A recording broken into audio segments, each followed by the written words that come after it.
Good morning, Martin. Welcome to episode 70 of Illuminating Rounds. How are we doing?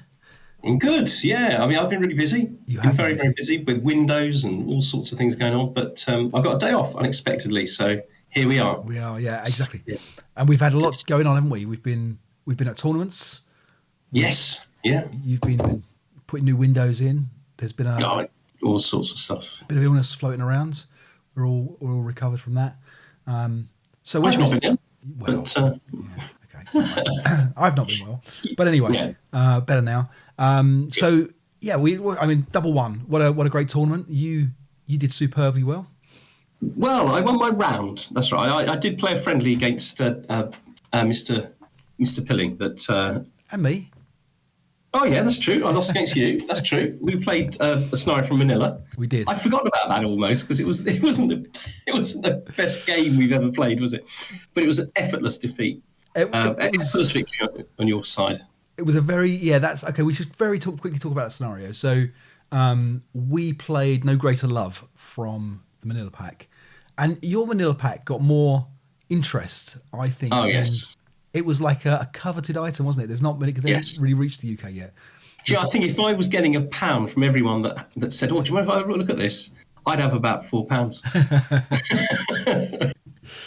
It's a very impressive module though to get out and look at. We played one of the smaller scenarios just as a kind of like a warm up for the tournament, really. Yeah. That's right. It wasn't great, was it? So this one is basically the Americans line up on a road and have to take a city, and the city you basically get a point for every building hex. I think stone building hex maybe. There's maybe 5 or 6. It's even locations, isn't it? Because well, I think it's locations on the big building. Oh right, okay, yeah. I think it's hexes everywhere else. So I think there's 5 or 6 in the building on the map, and then there's the big building that's got like 9, maybe more. Maybe even 12. Yeah. Yeah, because there's some locations maybe sellers and stuff like that. Mm. And so it's like 4 hexes away. So I just piled everything into that, and you didn't really stand a chance. And it's also 2 victory points as well for every location in that building. And I think I won it in a turn and a half. I think. Yeah.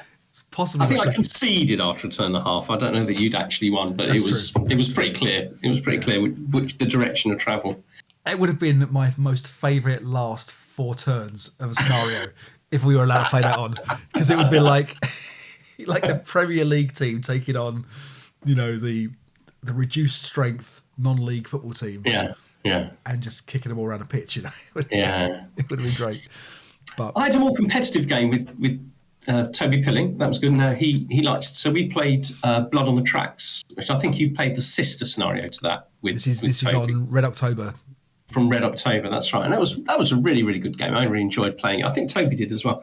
But he always takes the unfavoured side when he plays me, and it's a somewhat unfavoured side. Although, having said that, the errata, I think, has done something to balance it, to readdress it.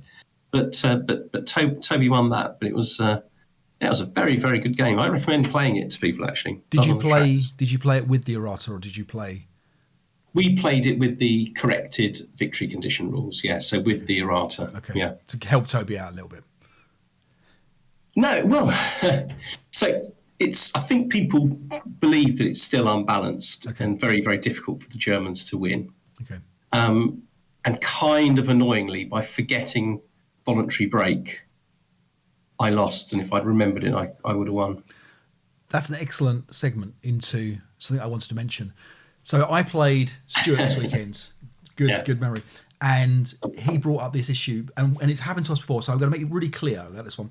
So there's a bit of a debate, well, not a debate, but there's a bit of a misunderstanding about when voluntary breaking has to occur if you choose to invoke voluntary breaking. And some people believe, because the rules and the scenario card, or the reference cards suggest, so not unreasonably, that you voluntarily break at the start of the route phase. And the tricky thing is if you look at the quick reference card, the just above that it says attacker first, then defender. So there's a bit of a question about, well, does it mean everybody does their voluntary breaks first, or does the attacker do theirs first, then do their routing, and then does the defender do their voluntary break-in and then their routing? So there's a Q&A about it, and just to be really clear, because we should all play this correctly, you voluntary break at the start of your own route phase, so not at the start of the route phase. So it's a Q&A there. And if you need to show that to somebody, it's a Q&A. That's the... Yeah.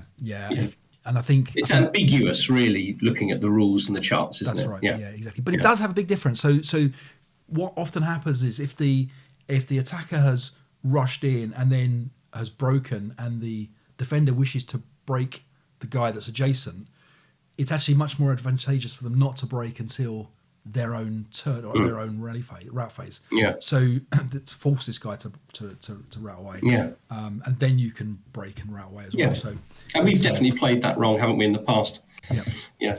So another excellent segue. So back to double one. Yes. I don't know. So how did you get on? Because you were in the sort of elite league. Yeah. It's a tough one, isn't it? So yeah, I played a few games. I played three games. I'm going to tell you what, because I think we played the same. Did we play the same game? All the way through, but to some extent we did. Yeah. So to give you an idea, what happens with double one? Excellent tournament. Gary and Morris do an amazing job. So thank you to those guys for hosting it. So what it does is they put it into groups. So you're in a group of 6 or in a group of 4, depending on yours. It's normally 4, isn't it? That's right. Yeah. To get it to the right number. So what do? We played 3 scenarios. The first one is a choice of 3 scenarios. And I played a guy called Magnus. I believe he's from Sweden. Very, very nice guy. We played Massacre in Paradise. It's one of the tactics scenarios. Did you play the same one, Martin? No, you didn't. Okay. No. Nice little scenario. And I won. It was a nice close game, but I won. And then I played Mick Allen, and I played Up the Leary Valley. Which everyone played. That was the scenario that was revealed just before the round began. That's right. This was the... Oh, hang on. Is that the... No, that was the Stalingrad one. Was the... Oh, yes, that's right. Sorry. Yeah. Sorry, I'm going to stop correcting you. That's all right. No. Okay. Possibly because I can't remember which one of these I played in the tournament or not. Because in that one I played Simon Staniforth in the... So, yeah. Do you remember what that was called? I don't remember what that was called now. I'm sure that... What, the Stalingrad one? Yeah. No, I can't remember what it was called. It was. Is it one of Red October ones or I can't remember. I don't think it was from Red October. Actually, it did use the Red October rules, so it probably was from Red October. I don't know what it was. It was quite an unusual scenario, wasn't it? So, it was basically. I'm going to find it for us because it was an interesting scenario. So it was all about. So basically, you start off kind of alongside each other, and the Germans start with an extra couple of points, and the Russians have to attack, and then it's whoever's got the most number of points. Can I think who played it? Right. Well, okay. Let's keep talking, Martin. Tell us about your tournament whilst I look for this. Okay. Well, do you know? I mean, the highlights were going up to the Wheat Sheaf, which is a pub. Both the 2 nights that I was there really had an absolutely fantastic time. Drinking more than was a good idea, considering I had to play really had to concentrate the next day. We had a fantastic time. The thing about double one is the weather's always beautiful. It's a proper, beautiful English village, proper, beautiful English summer today. And with proper, beautiful English ale, I don't think, it's as close to heaven as you can get, really, isn't it? But you were thinking more of the ASL elements, weren't you? No, it was. I mean, all of it. All of it's good to talk about. Yeah. If I was going to recommend it over any other tournament, it would be because of that. I think because it's so pleasant to go for a drink and to chat to people in the environment. But I played Paul Legg. First time I've ever played Paul Legg, and he's somebody I've obviously known somewhat for a long time. I'm not quite sure how we've managed to avoid playing each other. We played this Stalingrad one that you're looking up now. Yep, I'm still looking at it because it was from the Dispatches from the Bunker. So that's why I'm trying to find it. I played Richard Webb in the first round. Never met him before. Really, really lovely guy. Very friendly. Both of these are patrons, by the way. And they are both of them patrons. That's true. Very, very friendly guy. So we had a good time playing that. I thought he was going to win. In fact, it was so close to me losing that I nearly conceded. It was like, but I just thought, I'll keep going, I'll hang in there, and I realised that I'd have been silly to give in. I was by no means losing as badly as I thought. And my last game was against a guy called Joel, who lives relatively local. So we exchanged sort of contact details because he's only sort of Chelmsford, which is about sort of 40 minutes away from here. And we had a good game. I was fortunate enough to win that as well. And so I managed to win all the 3 games in the tournament. Lost both the ones not in the tournament, but you won. So you won your division. So congratulations. Yeah. What did you did you win as a prize? It was a good prize, wasn't it? Yes, I'd show you, but my mum's sleeping in the in my games room at the moment. Okay. It's the most surprising prize. So basically, it's like a couple of bags, and you've got like black and red dice, which you can put in the bag, a bit like a Scrabble bag to take out the count as well. But it's to take out your OBA, your OBA chits, and there's some other cards there to remind you if you've got contact, you've got radio contact, if you've got access or not access, and you can use those. And there's also, and this I like, right? There's these tiny, thin bits of cardboard cut exactly to the right shape, so you can put them on the map, and they show you the blast area and the harassing fire one. And I thought, you know what, they'd probably be quite useful just for setting up. You know, you have to set up within 2 hexes of X3.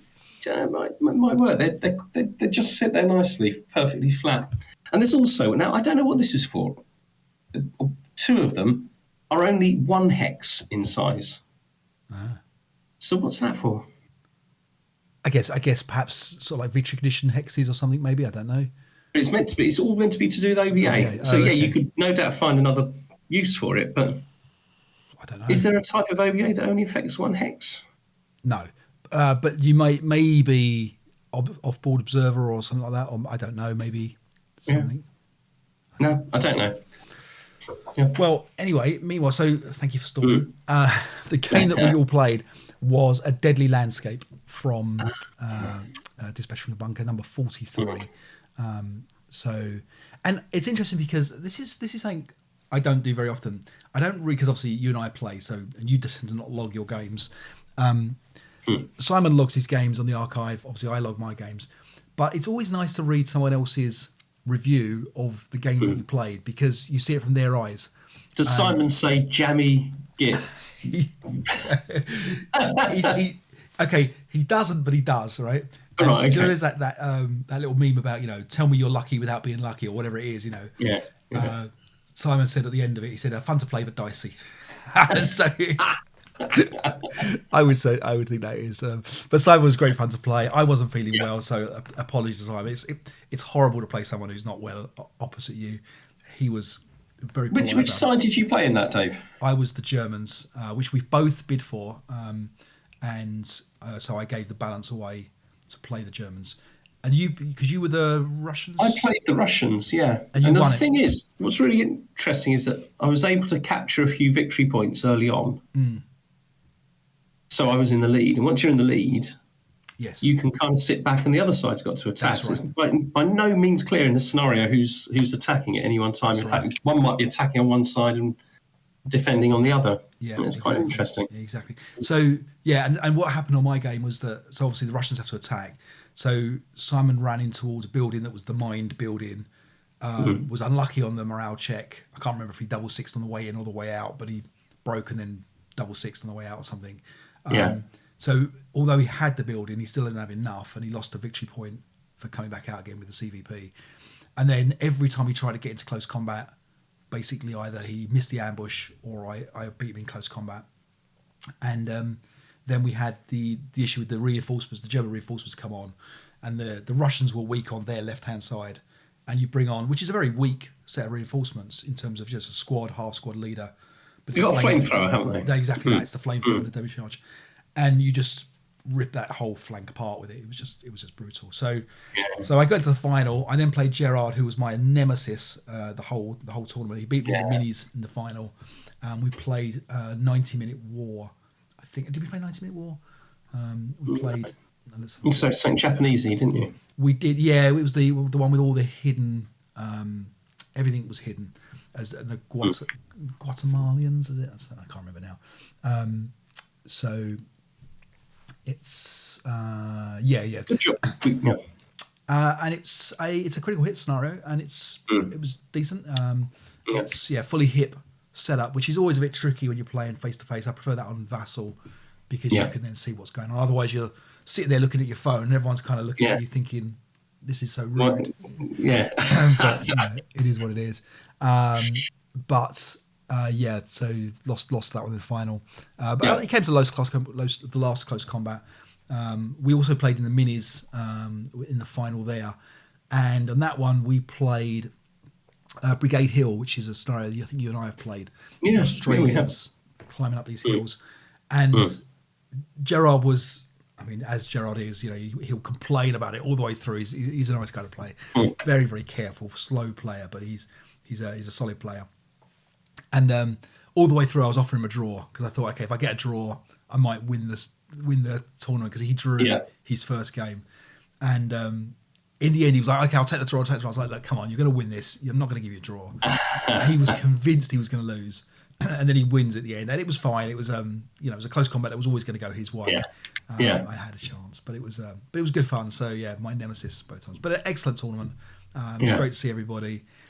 I was the youngest player there, which is not a boasting thing to be doing. I think... the whole tournament? Yeah, I think so. I didn't know that. I thought I was younger than you. You've had a tough life, haven't you? Which is a bit of a shame because it means that new players aren't really, younger players aren't coming into the hobby. Certainly not engaging at this tournament levels and stuff. Yeah. So, what I would say to you is, get into a tournament if you can do. They were good fun. Everybody had good fun. The conversation definitely has swung to, when are people retiring? Have you retired yet? Oh, you have retired. There was a lot of that going on, which I noticed. Which, previously it was about maybe the football, or it was about, I don't know, whatever it was about. But and actually, numbers are down, aren't they? I mean, this is the first time it's run since COVID and lockdowns and etc. But I think that the numbers there were down. So there's plenty of space. Yes, but people want to go. Having said that, again, Gary and Morris did an amazing job. We had curry night, we had pizza night. There was free teas and coffees. There was a bar there. Everybody had a great time. We went and we met some locals, didn't we? In the local pub, we met a guy who was a horse. What were they called? Farrier. Incredible, I mean, because it's out in the countryside, and this guy's. I said he had hands that could strangle cows. They were like this enormous set of hands. This guy, he'd hit every one of them with a hammer. I'm sure, it was brutal, but brilliant. Yeah. We had a good time. So we had a good time. Thanks very much for everybody who came along to that. And it was good. It was good.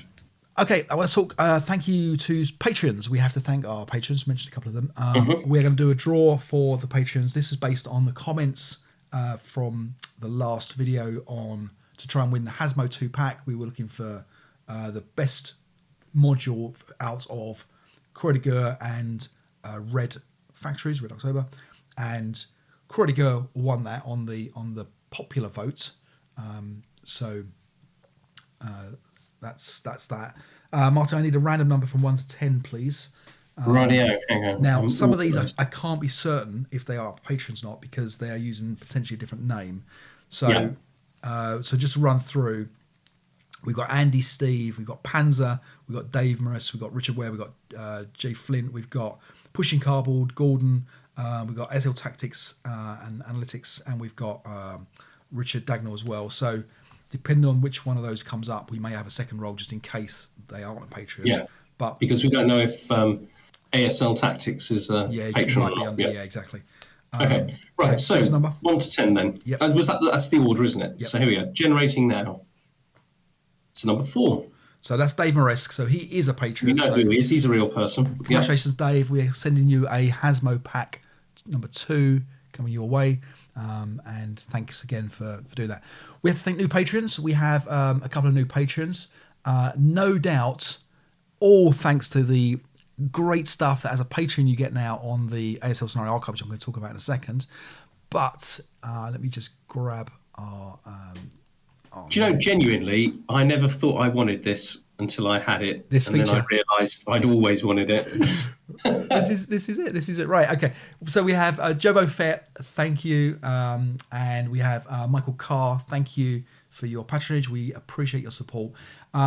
So Patreons, if you are a Patreon, and if I have, it's a manual. I have to manually link you between Scenario Archive and the Patreon. And I've done all the current ones, but if you sign up and doesn't happen instantly, don't panic. It's only because I haven't seen it yet. If you are a Patreon, you now get a little special feature in the archive. Now, the archive, as I said, will always remain free. It won't become, paywall or anything like that. But I do want to say thank you to the guys that are supporting us, because effectively they're paying for the hosting and the server and the upkeep and bits and pieces. And it is going up. We've served 26 million scenario pages. So not just web pages, scenario pages, 26 million. It's popular. We know it does a decent job of supplying information, and so thank you. But it does cost a host, so the patronage and the patrons support that, and we're very thankful. So if you take a look at this, so if you look at the homepage of the Scenario Archive, this is kind of obviously no change, and the archive will always remain free. There will never be a paywall or anything like that. But I do want to give some features that don't make a big difference to patrons, but will give a little bit of an extra kind of thank you. A little thank you. Yeah. So, for example, on scenarios that now have vehicles that we've got them logs for on each scenario. So not every scenario has all the vehicles, but most scenarios have the vehicles listed. You're now going to see, thanks to the good guys at Vassal, you're going to see the Vassal graphics there for them. Now, not all of these are set up yet. So, for example, if we go find some, some Hacker Palace scenarios. They show up as blank, don't they? That's right, exactly. If the coding is mismatching. Yeah, exactly. So, for example, sometimes, like for example here, where I haven't got the wagon set up on the Russian one, I will go through and do them, but it's a fairly big job to kind of get them all there. So every time I see one that's missing, I try to add it. So that's what you'll see. So now, in theory, I can do the guns as well. The guns are a huge job, and if anyone would like to volunteer to help me do that, I would be very, very grateful. Effectively, what it is a spreadsheet of every single gun in the system, and I need the file name for each gun, so I can explain how that you can derive that. I can give you the access to what you need to do. It's a bit of a thankless job, so I would like some volunteers if anyone's interested in that. Obviously, if you're not a Patreon and you help out, then I can give you access to that feature as well, so there is an advantage to do that. Patrons, to enable this, go onto your My Page, and on your My Page you will see a little option here, enable counters, patrons only, and if you hit that and make sure that's ticked, you will see that's you have the updates there. So that's that. It's so good. It's so good. You're trying to pick a scenario, not having to read the text for what tanks they are. Yeah, no. So straight away, what I found was really, really good about it is, if you're trying to pick a scenario, one of the things it's quite nice to know is at a glance what vehicles you got, or if you got vehicles for it. Yep. Of course, with the archive in the past, you have to read that in text. Yeah. And it's just so much better. You just open up the page and you think, oh yeah, you've got a couple of nice German tanks there, a couple of vehicles against them. It's just a lot easier to sort of get a sense of whether is that the sort of scenario you're looking for or not. Exactly. I loved it. Good. Okay, I'm pleased. Well, and in theory, then, if people love that idea, we could even potentially do just the squads as well. And I'm not suggesting we would do, leaders and machine guns and bits like that. And obviously, you'll always need the scenario card to play any scenario. But to give an idea of what type of squads are there. But I think the AFVs are probably the most useful. I think the guns are second useful, and then the squads potentially. The squads is a big job because we don't have that information at all at the moment. We just got the squad counts. It doesn't take long, does it, to sort of, because the information at the moment is just how many squads on the attacking side, how many on the defending side, and that's kind of quite useful in itself. Maybe that's all you really need, but. But there were some other changes. There were some other changes I think you made, but they're available to everyone. So that's right. Yeah, exactly. Okay, that's good point. So let's pull those up as well. So on the publication page. Now this was you had this request, didn't you? I think so. I'm going to put up a journal. So you wanted to see, for example, the balance of each scenario. Yeah. It kind of bothered me that when I was going through a publication that I have to click on each one individually to see what the balance is. Yeah. Right, exactly. So so now on the publication page themselves, I show what the balance is like for each scenario. So if it's between 45 and 55, I'll say it's balanced. Otherwise, I'll give a list of what the balance is and who it's pro.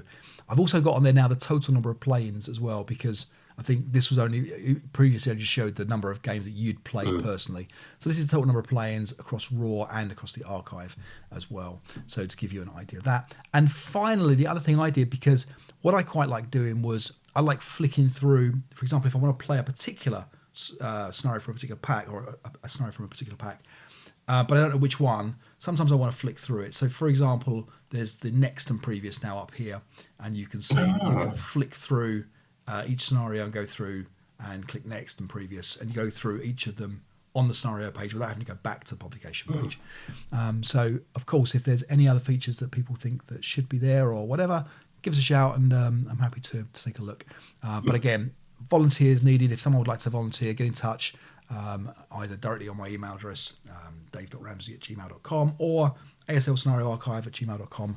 And if you want to be in everybody's debt for a hero, an ASL hero, that's it. There we go. Right, good stuff.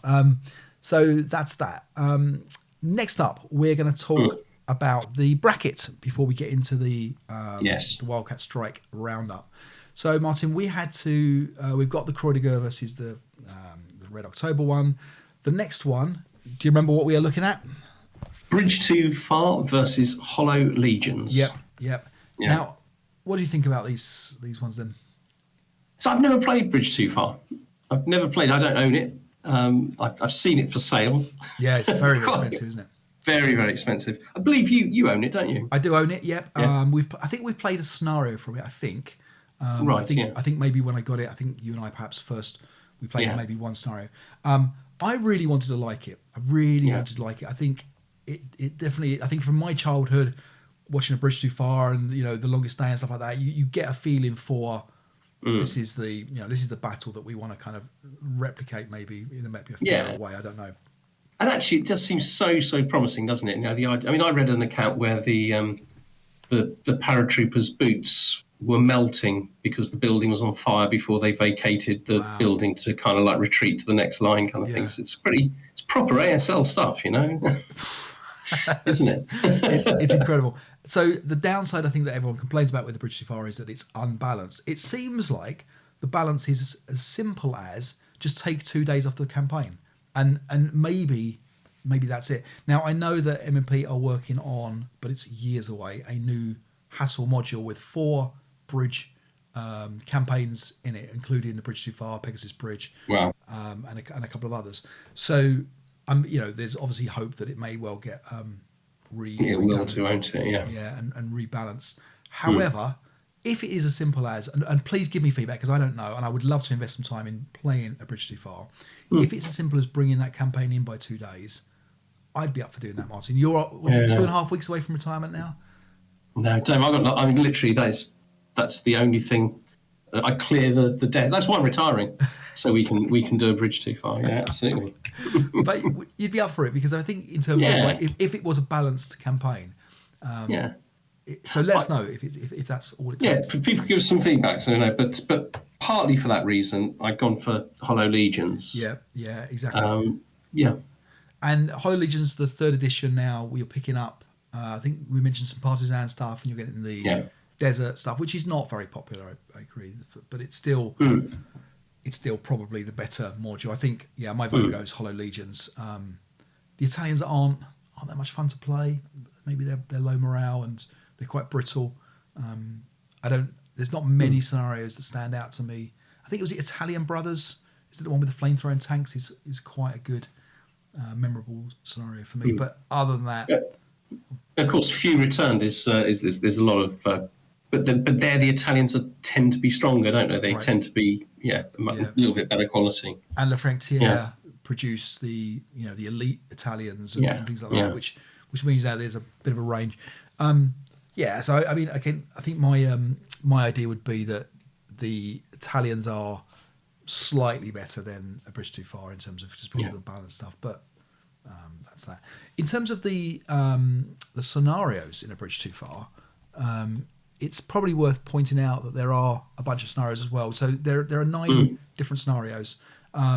They are, some of them are quite pro-German. I mean, one's 91% German, one's 92% German. Once the campaign game's 100% German.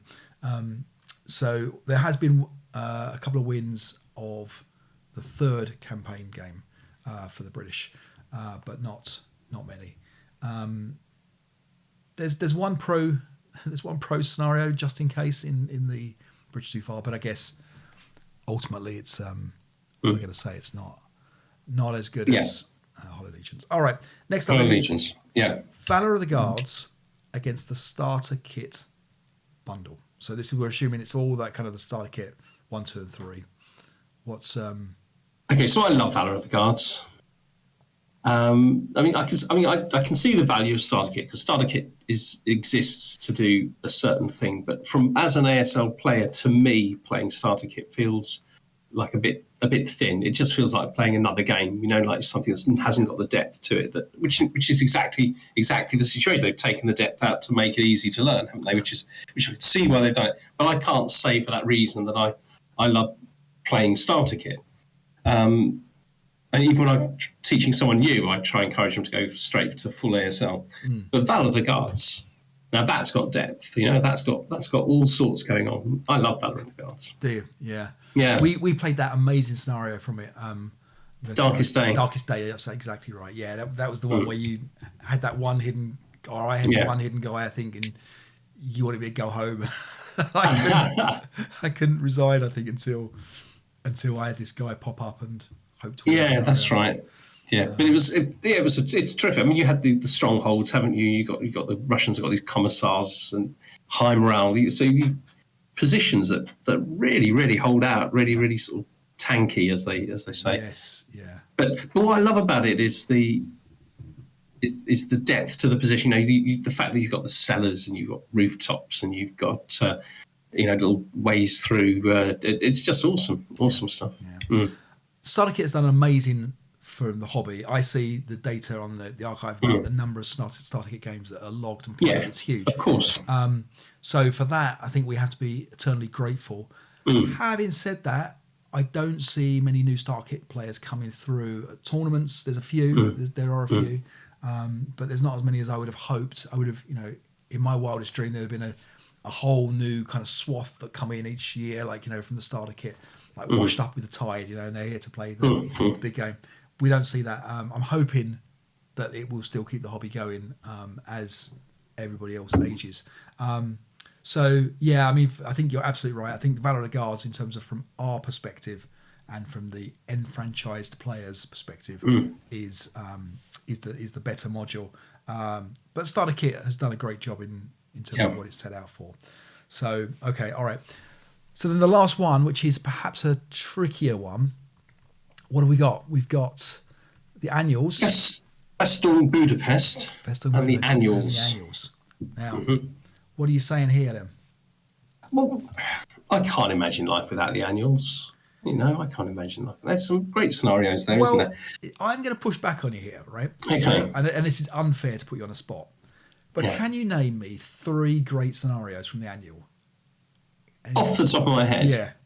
Because no. And the thing is, right, okay, so the ones that I think, and this is unfair, and I'm not expecting you to do this, but the ones I think people go for are Cold Crocodiles, Totsugeki, and then it goes a bit kind of like, and I'm sure there are many in there that are, this is great. But when I flicked through and looked at them all, none of them particularly were like, this is a must play. This is, Yeah. And maybe that's unfair. Maybe there are more classic scenarios from the annuals. But I mean, for example, I think the first annual was pretty dull in terms of scenarios. We played a few of them. There was the Crete landings. Yes. There was a few kind of like, pretty dull scenarios. My son's in Crete. Okay. Thank you. He's on holiday in Crete. I mentioned this to you earlier, in Mali, which is just down the road from Retinon, where the German paratroopers and gliders landed, and he isn't doing a single battlefield tour. I'm utterly ashamed of him. He's gone with like girls, there's beer, there's swimming, You there's believe it? What is there? What's happening to our youth? That's what I want to know.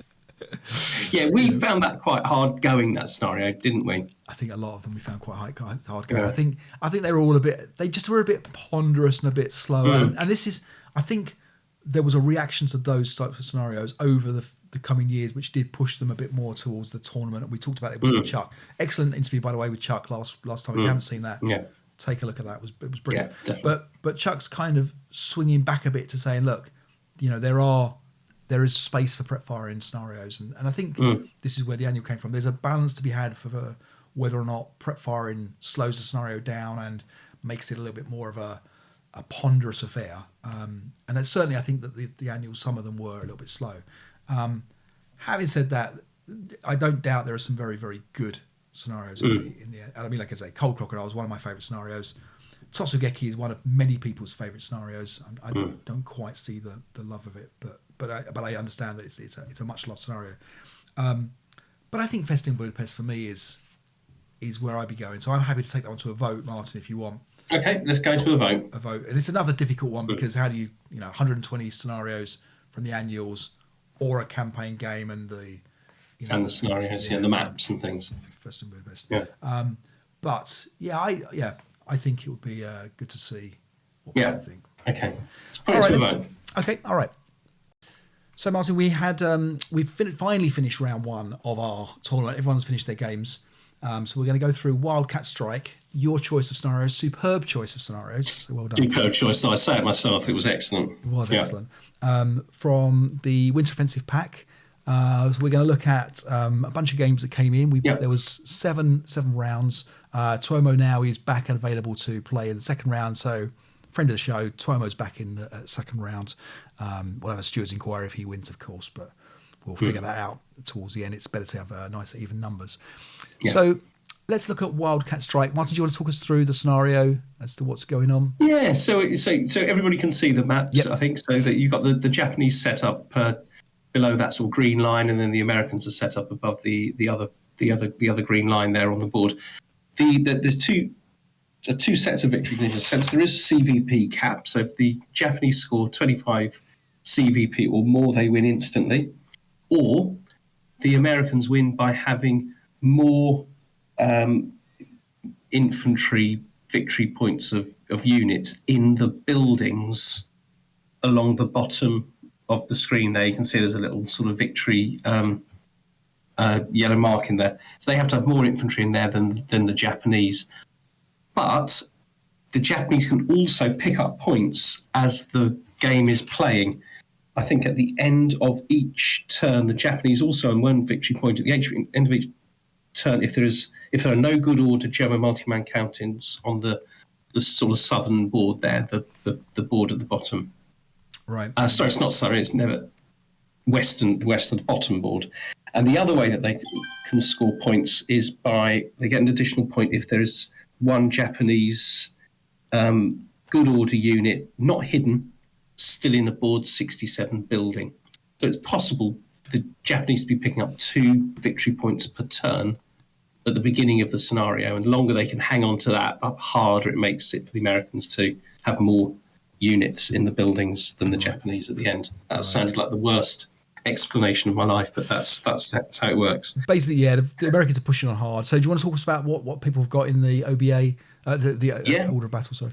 So defending, the Japanese have got 9 squads. They've got several crews. They've got some crew-manned weapons, 2 medium machine guns, for example. They've got an anti-tank gun, an anti-aircraft gun, what obviously could be set up hip. Yep. They also have 24 mines. It'd be quite interesting where people have put the minefields. Mm-hmm. I mean, I suppose the typical would be people to do 4 lots of 6, but you could have 3 lots of 8, couldn't you? Yep. And absolutely crucially, the Japanese also have 4 fortified building locations, which they can convert into tunnels. Right, exactly. And I think that's key in this scenario. Exactly. And booby trap capability as well. Yeah, so this is, we'll start with my game here. So I'm the Japanese here. So just to give you an idea, so my minefields Martin, you won't be able to see them, but the guys can. I think I can Oh, actually you can. see them. You can see them because I've used the same password. So yeah, we've got the same password. Yeah. So yeah, you've got a couple of minefields up here, a couple of 6-1s. You've got some here as well. Now my technique here is to use dummies and minefields to defend my flanks. Excellent. I'm not sure how well that will work out for me. The idea being, and again, this is where you get into a trap of we play each other quite a lot, and I know that you tend to run half squads into my dummies and reveal them like that. So I figure that everyone's going to do the same thing. So I'm expecting Richard to run straight into these things, expose my dummies, but actually hit the minefields, and that's kind of that's my hope. We'll see how that works out for me. But so that's that. I've got one of the guns quite high up.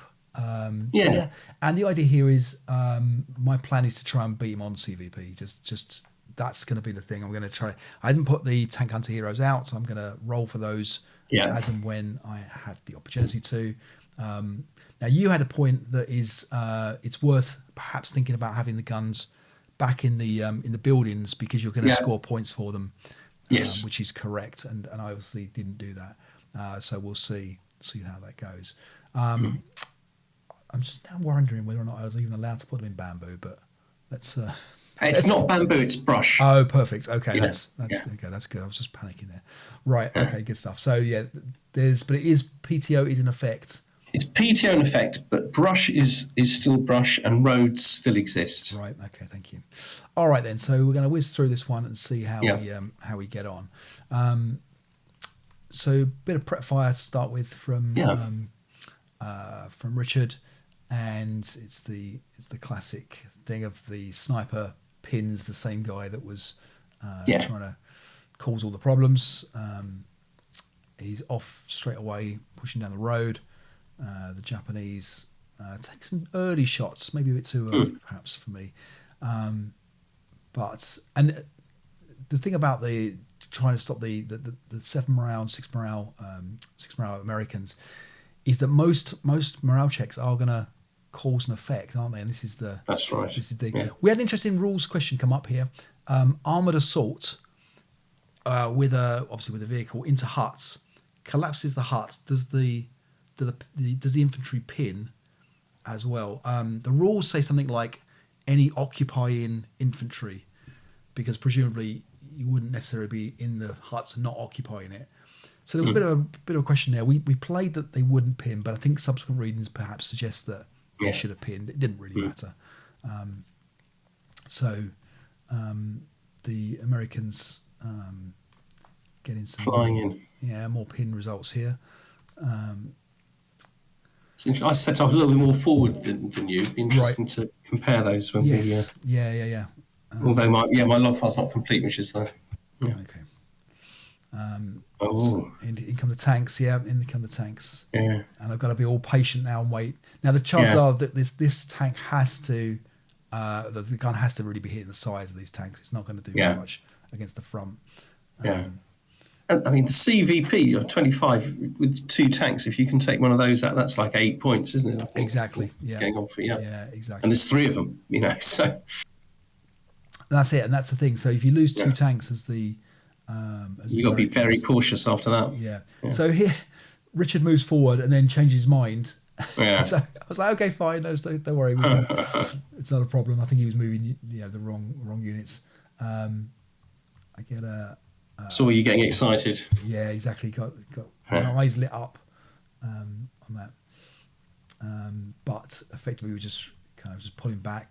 Now I was a bit nervous here because I thought, he's gonna jump up on the onto the hill and gonna expose my gun. And it's not a terrible place up there as well because it's quite covered on that right hand flank to try and get those guys there. To kind of wait to see. So here's the first. He hits it, So he runs. Now this is poor old Richard was so nervous about this guy. You're gonna whack me. I can't believe it. I'm gonna do it. He just runs and hits the minefield. Yeah. And just pins. So only pins. So it's pretty good. And that's and now I'm in trouble. I'm like, well, okay, he's going to get around the back of me. And this is a bit of a problem here. We get the the leaders now. You see the state of my leaders in this game. They are an absolute state. There's not a lot of leadership for the Americans, actually, is there? I think there's only one negative modifier leader. Right. Okay. Yeah. So you can see that my two leaders here are hanging on. Oh, sorry, I'm talking about the American leaders. Yeah, sorry. Oh, no, yeah, the Japanese ones. Yeah, still only one negative modifier. So these squads are going all around my gun, but not anything to it. Now the tank goes this way down the side and stops here. Oh, so I'm pretty excited about that. Yeah. And so I take the shot. Yeah. We get an unconfirmed kill here. Well, it's actually a wreck here. And but surrounded by American infantry, which is pretty bad. So kind of a bit of a tricky position here. I think he's done his job. I think if he takes the tank out, he's done good. Right. Yeah. That's. Yeah. Lose him now. You lose him. Yeah. Yeah. So Richard jumps correctly onto him, but has the CX going up there, which is never good against the Japanese, but does enough. Gets the. It's 3-1, isn't it? Though that's the thing. Yeah, exactly. But you don't want to lose that ambush, That's it, exactly. So you've got a nice bit of retreating there. Yeah. Which is exactly what you want to be doing, isn't it? Just pulling back as much as possible in order. Yeah. But so at the moment, hand-to-hand melee with the leader here. The other leader's pulled back.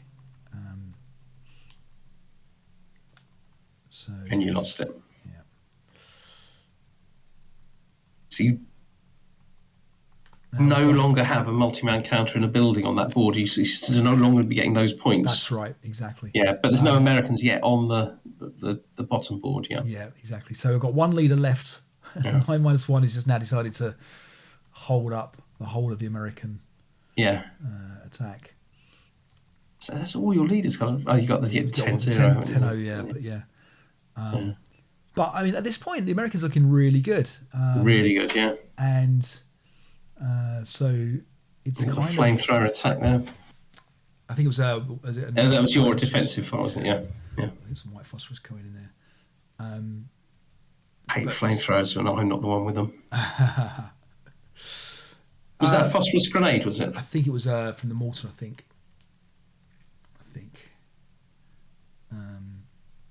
Yeah. So looking good for the Americans here.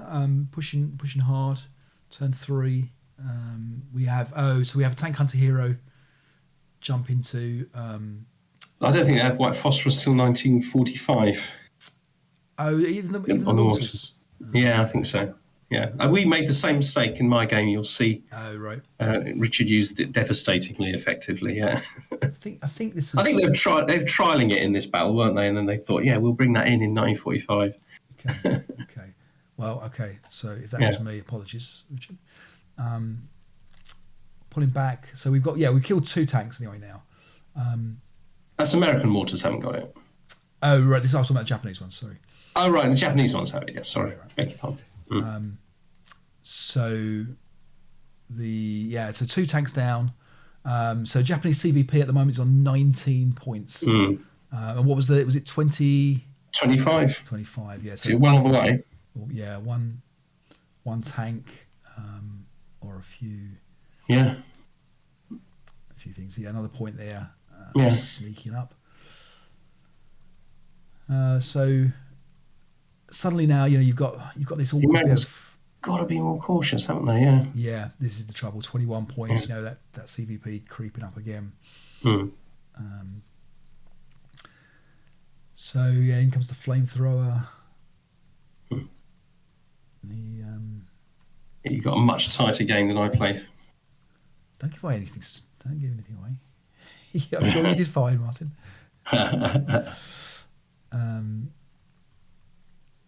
There's the problem is with this bit is that we know that the Americans are going to have to push into close combat.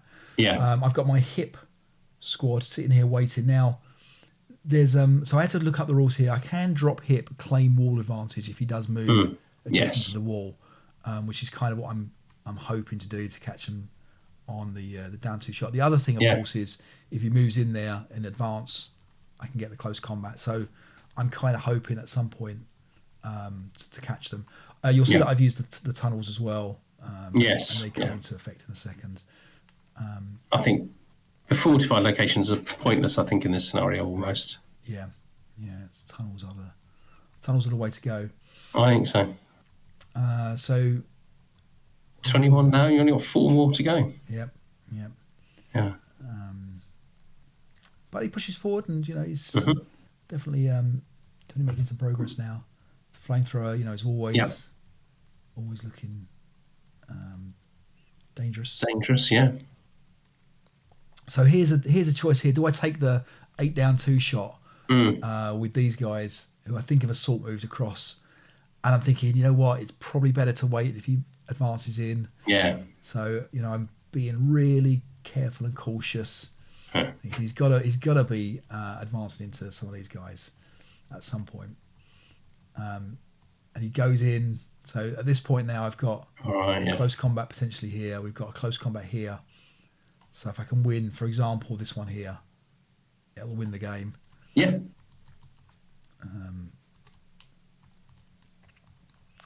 So we have the melee. And I'm quite excited. Quite tense. Yeah, very excited. So yeah, just 2 points away from a CVP win now. Yep. So it makes close combat extremely dangerous for the Americans, doesn't it? Because they just can't afford to lose. But once they get to this many points, they just can't afford to lose them. Exactly. Now I choose not to attack. So I think I didn't think it was an ambush. There was no ambush here, but I chose not to attack because obviously it wouldn't be hand to hand. The idea being that next turn I can turn it into hand to hand. To keep the chances. Now, what this means is that, and Richard forgot this, or wasn't aware of this. Richard can fire into this hex, into the close combat hex, and not damage his own because it's close combat. Yeah, it's not melee, that I think might have been the right thing to do because he didn't need this to go to combat. This is the kind of the key thing here. Yeah. So I reveal some of the tunnels, but the game's over with close combat, and I win the close combat. Brilliant. That gave me the game. So it was a good game, very very excellent, good fun, and So on to the next one. Okay. Okay, so we've got you against Richard Dagmar here. So unfortunately, we forgot to start the log file until it had started. But the basic, you can see that the Americans have gone strong on one side. The white phosphorus in J6 shouldn't really have been there because that's why I picked up so quickly, mistakenly, in your game. Is we realised afterwards that Richard used white phosphorus there, and the Americans don't have it until 45. Right. Wounded a leader. Okay. And really, he's just been pushing quite hard up that right side. I mean, you can see there's quite a lot of residual out. For the most part, he's been unsort of damaged by it, really. And we should point out that the maps are reversed on this one. So yes, the Americans up the ball. That's right. We set it up differently, and something wrong with this. I couldn't get this right. The brush, because I set it up as a PTO scenario, the brush was becoming inherent. Oh, right. But it shouldn't have been, and I fiddled around for ages and gave up, and I just had to accept that mistake. Okay. But we were occasionally checking on other boards to make sure that we. Yeah. Anyway, here come the vehicles. Okay. So let's see. So it's very, very powerful push up, and I'm thinking there's no way I can hold this with the forces I've got available. Yeah. So it's a real right hand side. Up the side of the board. Yeah. I have got some guys over the right hand side. I mean, relative strength on the left hand side, but I'm also thinking I can move them over, and fire across his axis of advance kind of thing. Right. That's what I'm hoping. I also made a decision. I regretted it afterwards, actually, putting out the heroes, right, setting them up on board, and most of them got sprung just by Americans moving through them, right, and harmlessly. Right. But, you had a tunnel. One of them fires. One of them goes off. So did you use a fortified building and a tunnel in that? Yeah, so I've got a fortified. I wanted to hang on to L3 for a while to like try and use up a little bit of time, but there is a tunnel from there. I don't know if you can see it. You can see it, can't you? Yep. Yeah. And there's other tunnel. There's another tunnel on the left-hand side. And there's another tunnel from the church back to J1. Right. I didn't brilliantly make use of them in the end So because the force ended up so much weaker, than I wanted. Yeah, you got tank straight going on to into the hex. Yeah. Wow. This is very aggressive on the part of Richard. Yeah. Mm. But there is residual around the place, so it's hard for him to move forward without taking some chances. Right, and you've got your 4 CVP already? Yeah, 4 CVP ticking up. 2 points on the yellow little circle there. Oh, that's a nice little counter. Where did you get that from? It's just in the it's just one of the counters, probably one of the overlays or something. Okay. I think it's an overlay. Yeah, nice. Could have done being a little bit bigger, I thought. So here's you pushing forward here. This is interesting with the Japanese to meet the Americans with the leader and the light machine gun. Well, I think I needed to prevent him from completely just breaking through. That's what I was sort of trying to achieve. Right. The squad in D2 is just there to get points until the end game. Right. I think he's potentially worth 5 or 6 points, isn't he? It's it doesn't look like he's going to be able to go and get them. Wow, these tanks are flying off. So absolutely. This is the disadvantage. He has lost a tank now. He lost a tank actually to a tank hunter hero that was hiding in K2. Okay. And it was a mistake to set them out. I think I'd have been much better off just rolling for them when I needed them. So I'm trying to make a little bit of a stand in my fortified location, but I can escape from there. That's that's my thinking.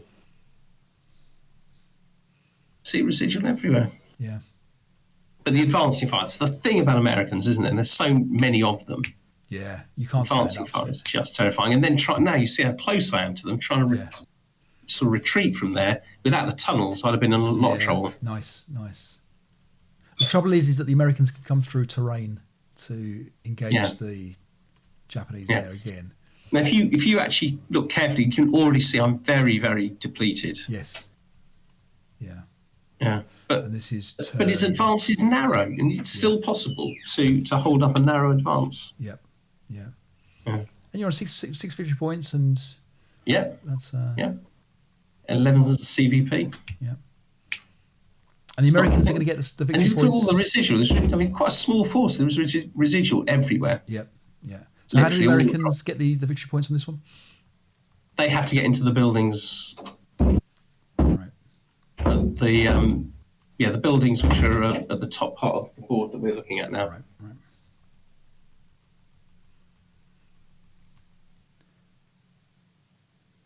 So the flamthrowers. Malfunctioning machine guns, and they desperately need those to create fire lanes to slow, to just as a force multiplier, basically. Right. Yeah. I don't use Chris status enough. I know you are. I'm a fan. Yeah. Yeah, you like it. Yeah.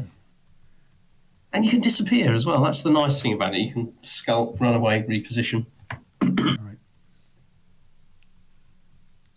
Yeah, it was getting quite difficult at this point. Yeah, it looks. Yeah. Looks tough. But I'm still hoping to get like a medium machine gun to back far enough. I shouldn't have revealed this gun because he bypassed me. I could have ignored it.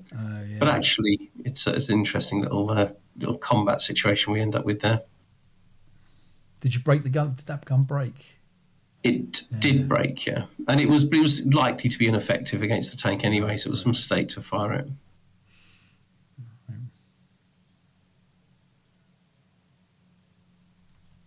Yeah, there's fewer and fewer Japanese. Yeah. But I immobilise it anyway, so now the Americans are starting to get across. Right. I've also left D2 because I think I might be able to get some points, some CVP points, but I think that was a mistake. I'd have been better off just staying where I was. That squad's dead now, and I'm not getting those points anymore.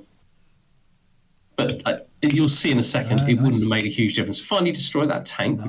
which is so you're nice. On 23, you're on 23 points. Yeah. So that's potentially the way to win now, isn't it? So I haven't got the force left to take him out. But you only need one squad. One squad, Martin. Yeah. Which is why I left D2 actually, was to try and get some of the brokers. Right. Because there were a lot of brokers around the church, but it didn't work. I mean, look at that. I mean, hang on, wait, a capture attempt against the leader, maybe? Yeah, Japanese. yeah. I mean, I'm trying all those tricks at the end. Oh. And he's getting so much stuff into that. Oh, there was a chance there with the crew. Yeah. He almost rolled low enough. Yeah. So the end is all about trying to kill two points. And then it's... Oh, he gets a double one. Yeah. On the... What was that other... there was an attack there. Finishes on a double one. Yeah. So a super game. Yeah. Unlucky. 23 CVP. Unlucky. And actually could have, in some respects was close. It wasn't close in terms of, the amount of troops the Americans get into the buildings, but it was close in terms of the CVP. Right. Oh, nice. Well, good game. Well played, both of you, and well done, Richard, for getting in. Okay, right. Let's go on to the next one. Okay. So we have Dave Marisk and Tim Reed here. So Dave is the defending Japanese. Yep. And yeah, you said it looks like a very similar setup, doesn't it, to both of my game at least. To your game, I think more than my game, yeah, because I was much more forward, much more in the face. But it's yeah, okay. And we can't see the hips here, can we? We can't see the hips. We don't know, so they'll surprise us as much as they'll surprise Tim. Mine feels straight away. Yeah. Okay. Okay. That's great, and you don't have to reveal units to fire because the mines do it for you. Yes, yeah. It's a strong push. Well, of course, it's the half squads initially. All right. Not quite sure. The Japanese units moved there, but I think not quite sure what happened there. Yeah.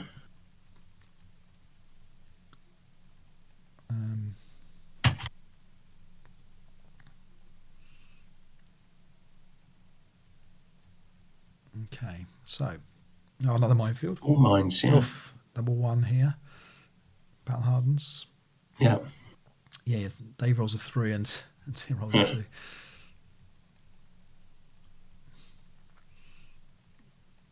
Another minefield. Oh, it's 3 mines in the first. Yeah. First two. Only one. Got close combat going already. Looks like an unsuccessful attack. Yeah. Oh, you've got the CX half squad. This never bodes well, does it? Hand-to-hand melee.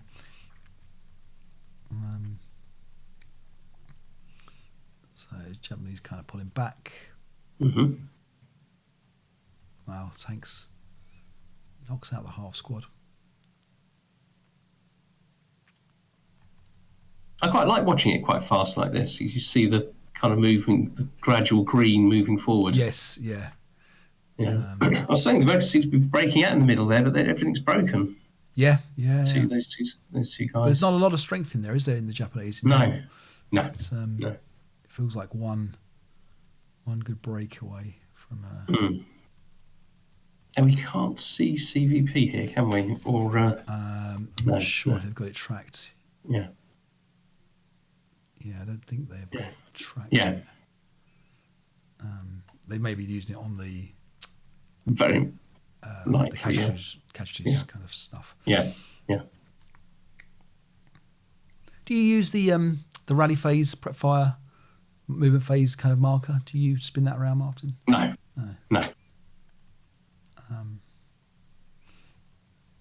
I just forget to move it on, and then it's no bloody use to me, because if I forget to move it on, it's no use reminding me which phase I'm in. That's true. That's true. My memory isn't good enough for that memory aid.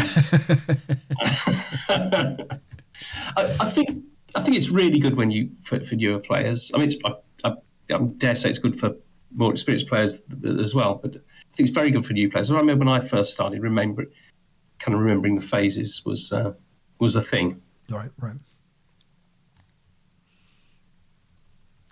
Americans pushing hard. Americans pushing hard, not frightened of that residual. Straight into the residual, Yeah, not frightened. It's only 2 residual, I suppose, but there's double 1 there on the residual. But they've only got 6 morale, haven't they? That's true. It's true. But no tanks destroyed yet. That's very what's true. just revealed? Oh, just the medium. Yeah, Japanese holding up on the right-hand side. I think Close so, combat is... Oh, okay. Japanese wiped out there. Mm. Melee there. Mm. Just Americans the one looking squad now. good here. Americans looking strong, but Japanese are back. Yeah. There's good detection there. So it's just seen the concealed guy going through the huts. Obviously, huts don't block line of sight. That's right. So there's another close combat going on. Oh, Japanese won that big melee. Yeah, there's a big stack here. Yeah. Yeah, so plenty of stuff there. Oh, sorry. And they're berserk as well, the Japanese. Right, a tank's coming through to try and cause some mayhem. But actually, the Americans look... Oh, he's got the side shot here. Yeah. Oh, okay. Didn't do it, though.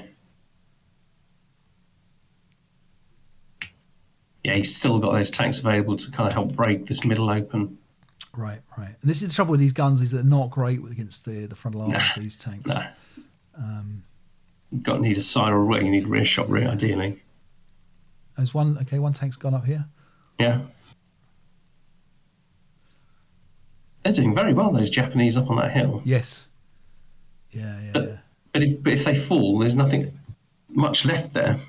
Yeah, the flamethrower's gone. I mean, there's a squad left. And a leader with the flamethrower, I think.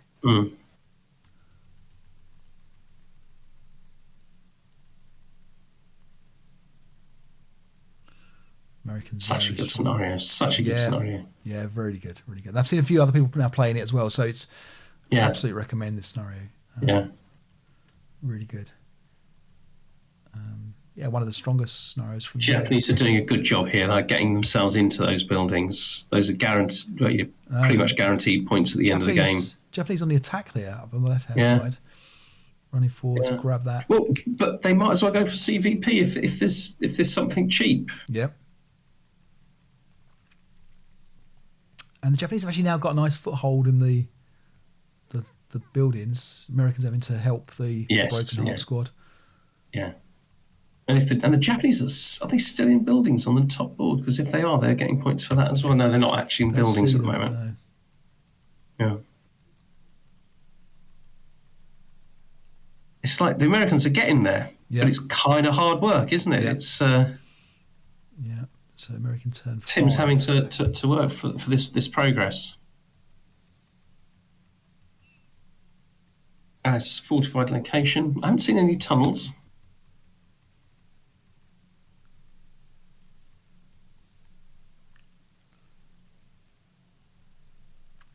Yeah, it looks like he's gone for the fortified building there.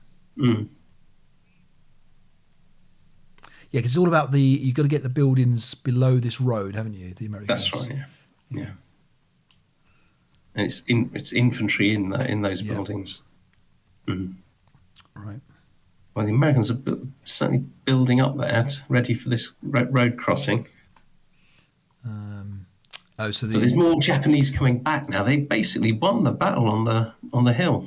The Japanese have been wiped out on the left-hand side here. Yes, They push forward.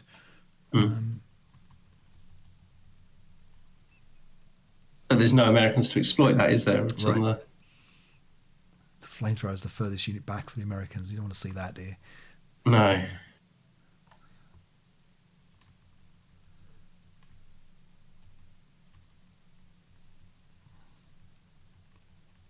All sorts going on here. Americans crossing. They're using the wall advantage to get across into that building.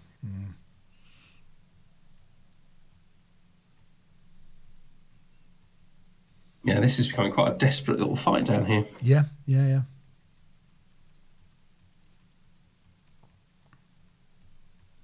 Now, without revealing it, do we know the winner of this game? Without looking it up? We'd have to look it up. So I'm just fearful that it's just going to stop and we're like, oh, now we've got to work out who won this. Yeah, It looks very, very right. close. I'll tell you, while we're doing this, I will attempt to find out. Right.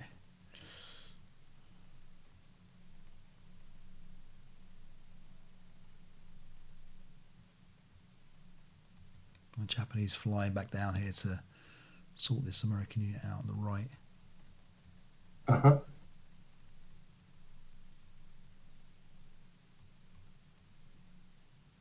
That's a brave route towards the. Oh, it's only a Japanese medium machine gun. It's not an actual unit there.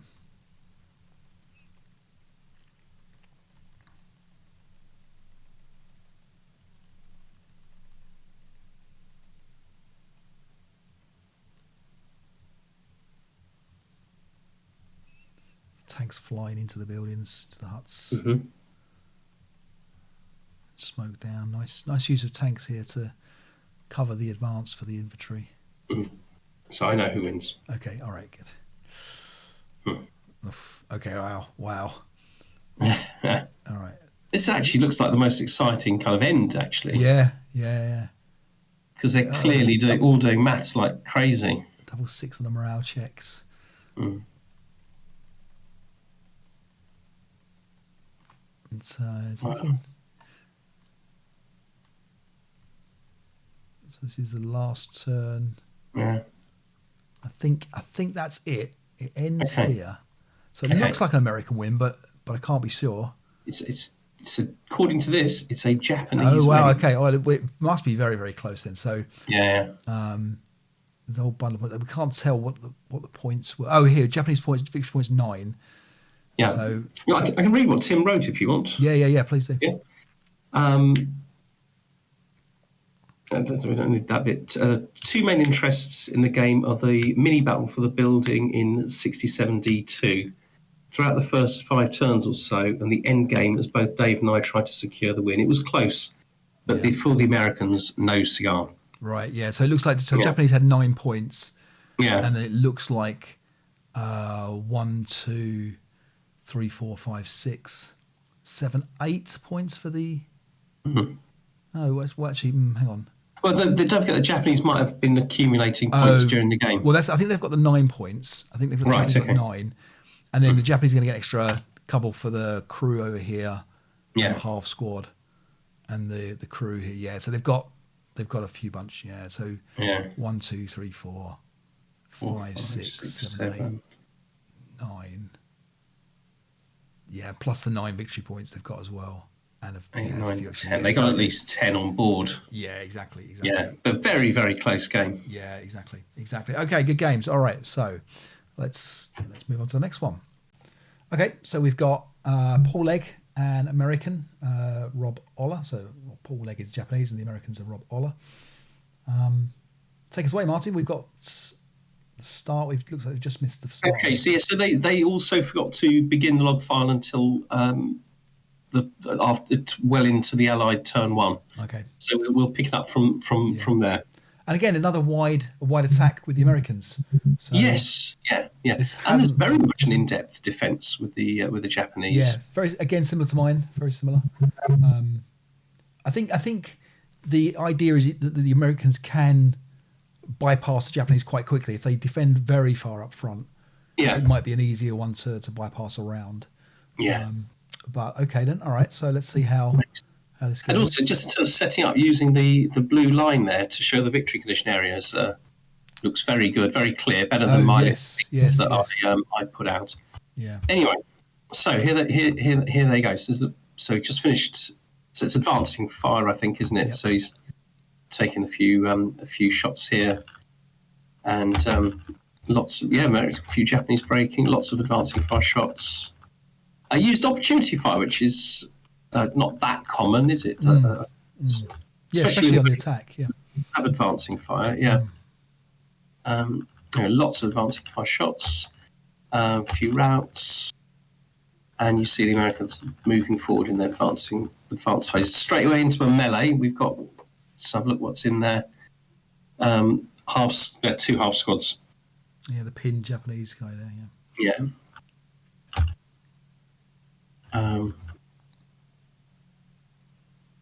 Okay, so the Japanese turn. That was the American. So there wasn't any. There's a little bit of prep fire, wasn't there? Not much. Yeah, Japanese coming towards the Americans. Yes. Yeah. No, we don't know where the guns are or the. No, we don't. Stuff, so if they become important, they'll come on board. They will. Okay, so a little sniper there, caused a pin on Japanese. But it's turn 2. Americans look very, very strong here, but they're not that far forward. It's a long way to go, isn't there? There's still lots of Japanese around. Tanks coming in.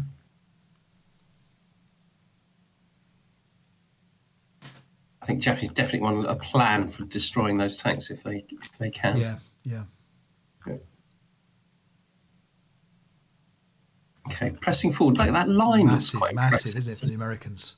Yeah, I think that's intimidating. Yeah. You've got obviously a little bit of a conversation going on about who's had the lowest dice, because we just had the dice data. Right. Okay. Yeah. It's like typical of a game with me and you, isn't it? If you're normally saying like, dice aren't fair.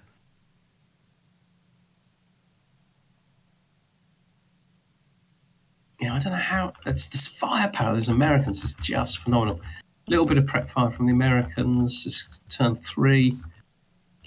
Some nice sort of fire lanes to slow them up from the Japanese. Tanks collapsing huts like nuts. But the Japanese looking a bit thin at the front, aren't they? Really? Yeah. Struggling, like as I was, to sort of pull back in the face of that firepower. Americans moving forward then very.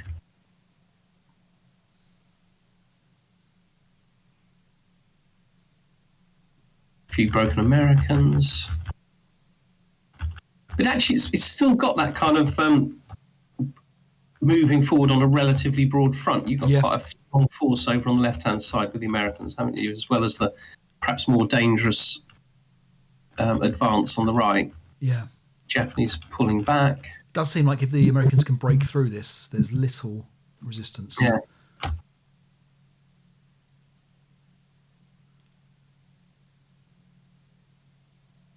There's lots of Americans doing lots of prep firing. Yeah. I suppose trying to eliminate that. Is there a little group? Yeah, there's a little group of Japanese in 67C2, isn't there? Now we've got some more. We've got some more white phosphorus here. Is that potentially? Potentially from the Japanese mortars, I suspect. I just don't see very many mortars around. Oh, I think it might be from the tank. Yes, it probably is, yeah. So we think that's possibly illegal? Or did the tanks have white phosphorus there? Yeah. So the tanks might do. All right. Yeah, Americans routing. You can see there's a fortified position, isn't there, in DD4, DD3. Oh, right here, yep. Guns appearing, anti-aircraft gun, which is great against the infantry, isn't it? Yes, yep. Yeah. That's a nice spot for actually there. It's going to get some shots. It is actually, isn't it? Yeah. I wish I'd done better things with my guns. These Texas very clear, strong advance on the right with the Americans. 6 with the anti-aircraft gun. Yeah, brilliant. Nothing you can do about that. And this is the American turn 5. Oh, they've taken out the AT gun. Yeah. As well. So the Axis turn 5. Oh, yeah, it's looking grim, isn't it, for Japanese here? Yeah. I wonder what the CVP is at the moment. I think this is them just discussing. I think the game's over. Yeah. So it was so Paul Egg conceded at the end of turn 5. Obviously, the game's not technically won yet, but I think there's very little left for the Japanese on the right hand side. Right. Yeah. In fact, there's one pin squad in DD4. Yeah. So it looks even the half squad in X5 is broken, and then you've got the guy in the tunnel in T5. Yeah, absolutely. And the Americans have still got 2 turns, haven't they, to rush forward? Yeah. The Japanese already have 5 victory points. Mm-hmm. But yeah, the American. I think I agree with Paul that the Americans are not going to find it difficult to get a lot more than that into the buildings. Very true. Very true. Yeah. All right. Well played, Rob, and unlucky Paul. On to the next one. Okay, so we've got Jim Bishop here with the Americans up against Andy Bagley. So this one is a game of snipers, or certainly one of the snipers. So we understand. Yeah, ASL is a cruel game. So it's a very different setup from Jim, isn't it? He's got more guys much further back, ready to move to reinforce. Yep. Where Andy comes on, and Andy's coming on the left, isn't it? As we look at it. So very similar to Richard Dagnall's one. Very similar, but he's got that other big force of infantry on the right hand side as well. Exactly. Andy kicks off with a 3 on a probably was that 4 down 2 or something. Mm-hmm. So one half squad down. Jim pushing hard, try and categorise. Get very aggressive here from Jim. Look at this. Yeah. Look at this. Awesome stuff. And they haven't revealed anything. So I mean, is that could be a dummy? Is that a dummy? Yeah, could be. Maybe. I mean, here there's absolutely no nonsense here from Jim. No. Jim is a man that isn't going to spend time pulling out all the nice battle templates. He's going to smash this Japanese defense. Well, I thought Jim was defending. No, Jim is attacking. Oh right, okay. Jim's. I've got to say that is an aggressive push, but into very little. Yeah. You know, the defense isn't there, is it? To be fair, the defense out the back. So there's a bit of reposition from the. So it's always. This is where when the defense starts pushing forward on the first turn at the back units, you probably know you've set up a little bit too far backwards, haven't you? I guess. These guys could have set up there, I suppose. Got a hip just appeared there with a medium machine gun. Only gets a pin. Yeah. So we're going to see there was a sniper one there for the Japanese, and then there's another one here. Now, Jim has got his tanks buttoned up here. Yes, they're safe from the sniper. Probably safe, yeah. So, but I think the first one was crew exposed. I think that gets a stun there, so it's going to be a recall. So, I mean, you're getting the extra 4 firepower. Yeah. From the anti-aircraft machine gun. Yeah. With a 4 sniper floating around, is that a risk, or is that acceptable? The thing is, you're probably not going to get much out of it in advancing fire, is it? It's the sort of thing where you can move, potentially go crew exposed for the shortest possible time. Just ready for your defensive fire phase or something. Right. There's another sniper 1 coming in from Andy. Where's it going to go? I think it's. Yeah. Where is it ended up? I think did it wound the leader at the 8-0? I think it killed. Did it kill one? Or it wounded? Oh, it would have killed a leader, wouldn't it? Yeah, I think so. Can't see where the sniper's gone. It's sniper's in N2. Oh, okay. Yeah. So now there's more hips popping up here. So it's 3 turns. The Americans are quite far forward, but for the most part, the Japanese are intact. Yep. Yeah, and down a tank. Yeah, and down a tank. Yeah. But no points for that tank. That's right. Yeah. Yeah. Do you think that rule's correct in terms of no CVP for? Yeah, I think so. I mean, it's a nuisance, isn't it? When you're hoping to get the CVP for something, and you end up with sending it off instead. But I think it's kind of realistic that it's going to go back and have a minor repair, isn't it? Right. This is one of the things that Toby talks about. If a scenario isn't designed well enough, if there's a CVP, some players will deliberately try to malfunction their guns to have it recalled. Yeah. And I think that's if it's not well designed, that's that's gamey, isn't it? That's a gamey sort of technique there. See, I hate these sorts of positions, like sort of T5, where you've got open ground in front of you, but you've got open ground behind you. Kind of drawing from those sorts of positions is going to be very tricky. Yeah. Yeah, you got to hope for a tunnel in there, perhaps. Yeah. Jim rolling a couple of or Andy rolling double one, and then Jim rolling double one back on a on a morale check there. It's some very low dice rolls coming in there from Jim. There's a couple of on a pin check. There's a 3 and then This is definitely the furthest advance that the Americans have been on turn 3, isn't it? I think of the games we've looked at. Yeah, definitely. Yeah, turn 4 now, but absolutely. It is turn 4 now, yeah. But you're right. They're in position to get across for turn 5. Yeah. But the Japanese are defending in depth there at the back of the Yeah. They have got back quickly. The snipers hit the second here. Is it a 1 this time? No, it's just a recall. No, yeah, it was a recall. Yeah, so it was a 1. It was crew exposed. Off it's going to go. So Jim had said that it was 6 ones from 8 attempts, which is it's impressive, isn't it? it is pretty brutal. So is this? We're just going through to the second log file, so the second part. Okay. But the Americans are starting to look quite thin, aren't they, in comparison to that? I wonder if this is the way to defend as the Japanese. It didn't feel right to me, but actually, here he is in strength. Yeah. Open ground in front of him. Yeah. Exactly. In buildings. Yeah, maybe this is the way to go.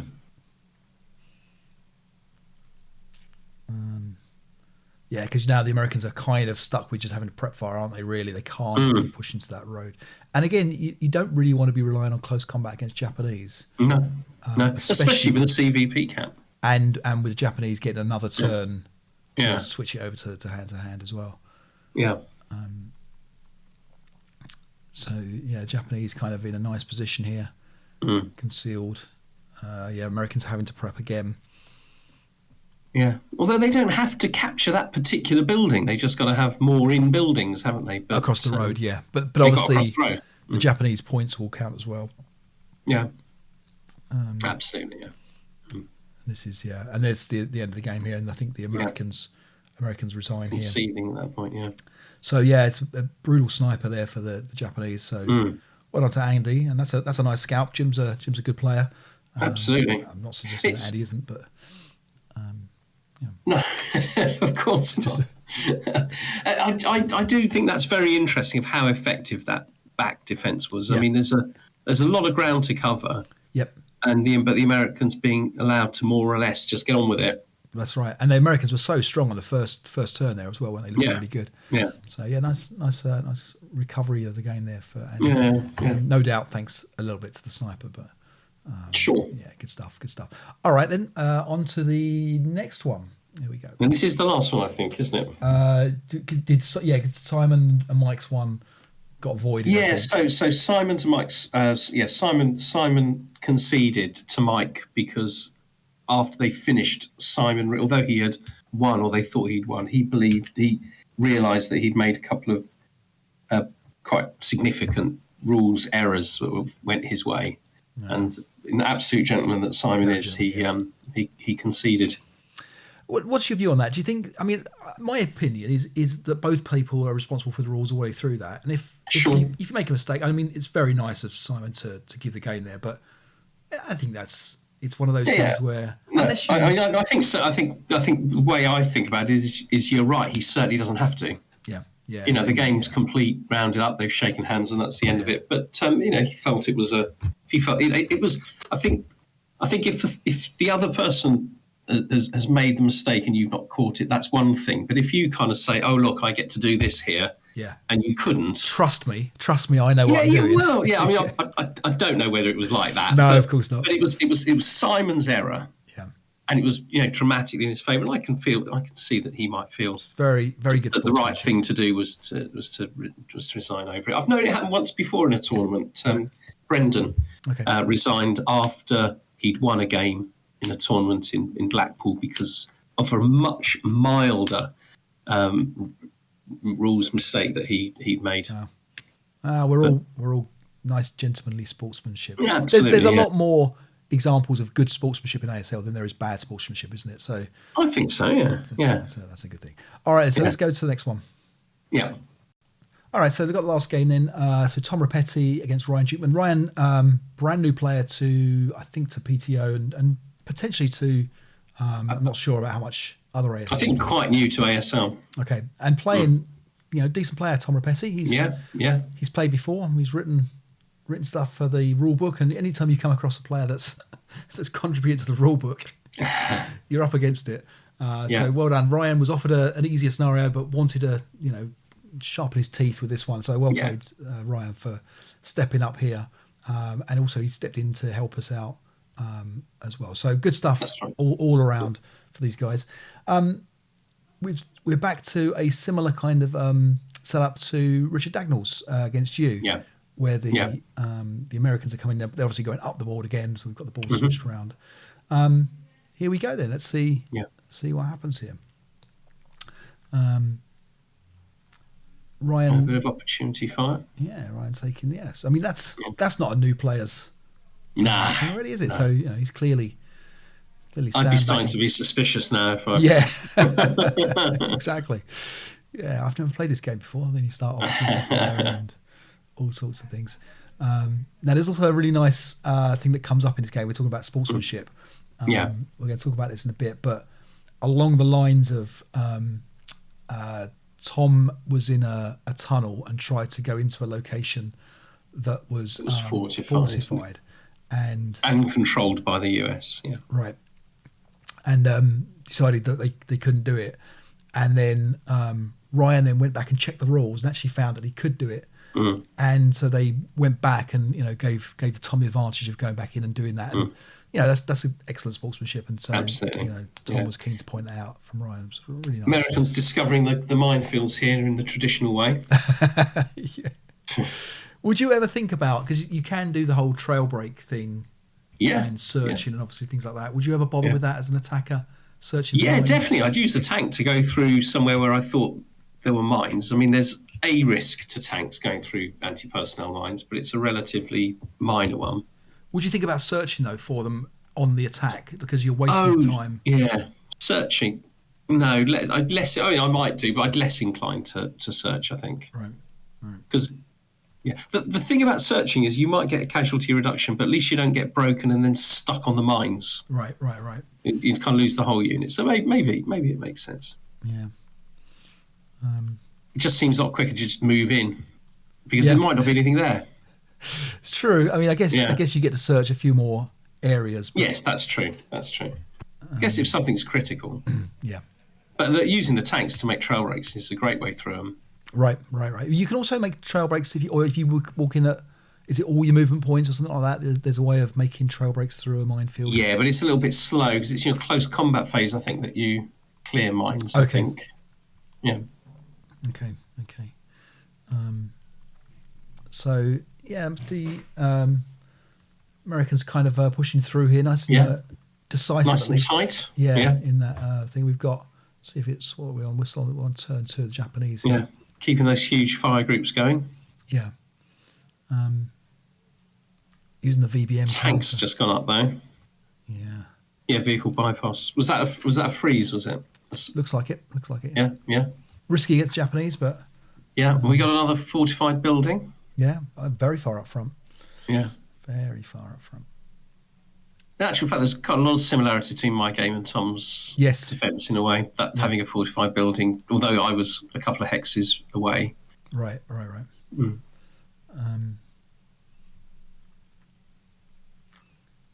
The Japanese are here able to swing across. Now, the Japanese don't have very much at the back at all. Nothing, for example, on the backboard. Or presumably there's some hip guns and stuff. But interesting that it's all the forces able to bring the firepower in the in the defence here.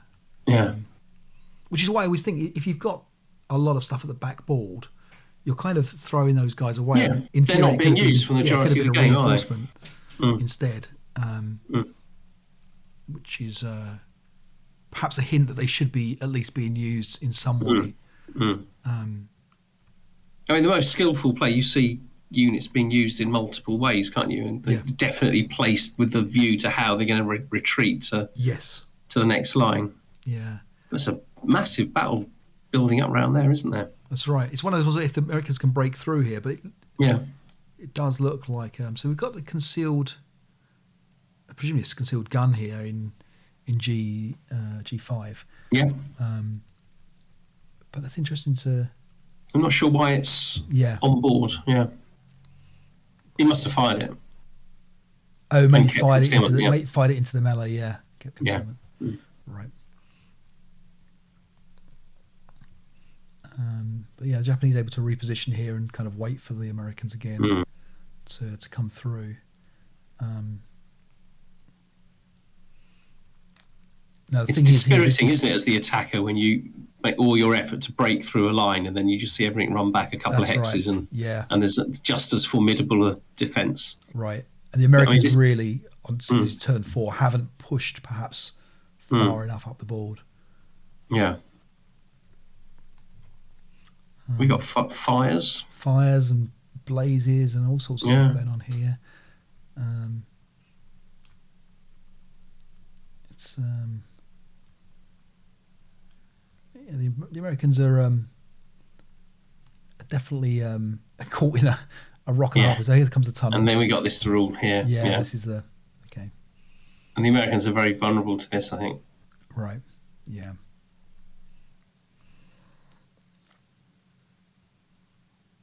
Well, the thing is, you come up... Yeah, there we go.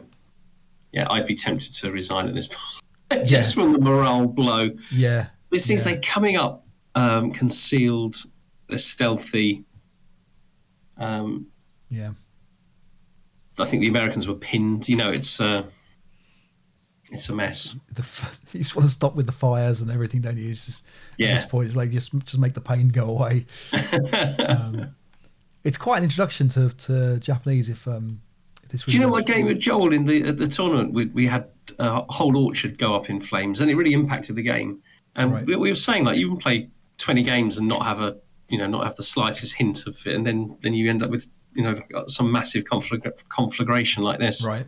I think it's the first game where there's been a significant amount of blaze. Yeah, absolutely. Yeah. So the Americans resign at this point. Turn 5 for the Japanese. I mean, that's probably the right call here. Definitely well done to Ryan for to stepping up and to play this one. So thanks, Ryan, for jumping in, and looking forward to seeing you again next tournament, and get your revenge maybe. But it was a tough one. Played Tom, nice defence there. Well done, Tom Rapetta. Yeah. Okay. All right. So that's what we've got there. I guess back in terms of next round, you've picked a scenario, Martin. Yes. Yeah. So do you want to let us know what we're going to be playing? Yeah. So the next scenario, we're going to the Eastern Front. Another bit of a classic, really, going back a little bit. Setting the stage. Okay.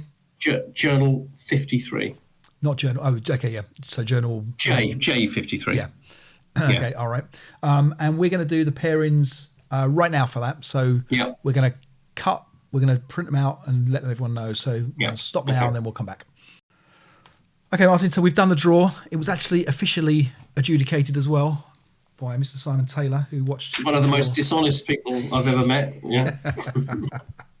All right, so we've got Tomo Lakari against Richard Dagnall. We've got Andy Bagley against Mike Grogan. We've got Rob Oller against Tom Rapetti. And we've got myself against Dave Moresk. So we will send out an email to confirm that with everybody that's still left in the tournament. Setting the stage. Games can start now. You are still playing your semi-final in your play-by-mail game. So we're still... I'm desperate. It's going quite quickly now. So is it the last game that's it's the only game outstanding, is it? Yeah, exactly.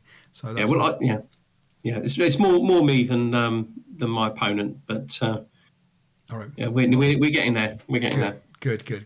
Okay then. All right. Well, I think that's it. It's been a big long episode, so yeah, let's not hang around. If you've made it to the end, well done. Yeah, well done. And like I say, don't forget, I'm looking for volunteers to help us out with the guns, and maybe even some of the vehicles as well, if people are interested in doing that. So get in touch with me if you want to help out. Otherwise, patrons, feel free to check out on Scenario Archive the little extra feature for you. And until then, I guess, thank you very much, everybody. Take care. Goodbye. Bye.